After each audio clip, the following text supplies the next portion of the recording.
We are aware of the hardship, but endure hunger. Nigeria Governors Forum, NGF, acknowledged the growing hunger crisis and the economic hardship faced by Nigerians during a recent meeting in Abuja while expressing sympathy for the public. They encouraged Nigerians to endure even as they affirmed support for President Bola Tinubu's economic reforms and promised relief soon. Governor Hope Uzodinma of Imo State highlighted discussions with the African Medical Center of Excellence for advanced medical facilities and noted plans with the Nigerian National Petroleum Company Limited (NNPCL) to address fuel price hikes following subsidy removal. NNPCL CEO Melekari outlined the company's challenges and plans to alleviate fuel-related hardships. Uzodinma also related or reported on security improvements and collaboration with the National Security Advisor and other state governors to combat insecurity. Emphasizing local solutions, he urged support for Dangote Refinery and the repair of Nigeria's refineries to reduce dependency on imported petroleum. We will talk very well about Dangote Refinery and petroleum and all of that. That's going to be our last story. But let's focus on the part where the Governors Forum have said that it is true that we have hunger in the land. No doubt about it.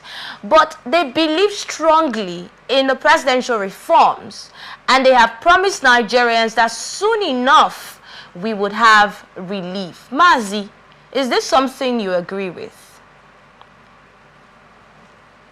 I think if there's anything or anybody you will vouch for that, Mazi will not agree and believe them. Yes, I think there are people that speak from two sides of their mouths. If actually they believe that Nigerians are suffering, if actually they feel our pains, they would have spoken up, just like Ndume from Borno State. He said, my people are hungry.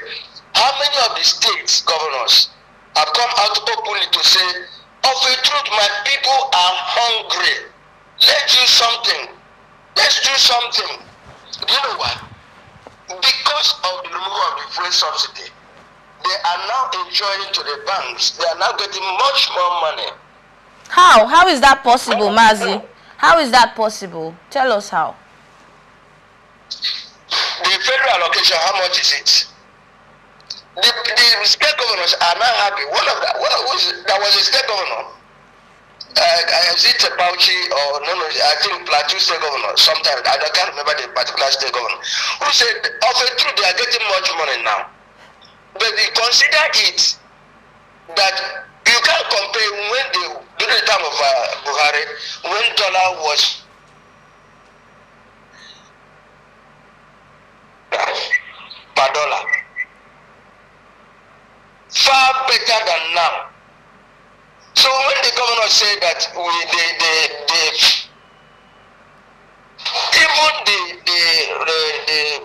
you call it? We said the palliative, the federal government said they are giving. We have told them Nigerians have come out boldly. We don't need this palliative. What? A situation where a woman will go to the market and use 10,000 naira to cook 2 pots of soup. But unfortunately, it's not like that. Thank God those of them might say they are going to ensure that the refineries work. If the refineries are not working, that has been their promise. All the first 8 years, now 4 years again. How many times have they promised us? So the issue is that they are Mazi, let me chip in something there. Let me chip in something there. When we talk about the reforms. Okay, Mazi, can you hear me? Yes. When we talk about the reforms, the presidential reforms that the governors have said that they believe solely in, and then after a while it will yield, this is something we've been hearing. In fact, the president told us himself that we should be patient. And you know that when we talk about change a lot of time does not just happen, especially when you look at positive change. The duration of building a house is not the duration of bringing it down.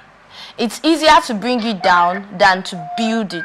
So when you're carrying out a positive change in a positive direction, it takes longer time. And that is what they have tried to explain. So I would just want to ask you, if you see these reforms as, I know there's hardship now, like the president has told us before, we know what you're going through now, but just give it some time.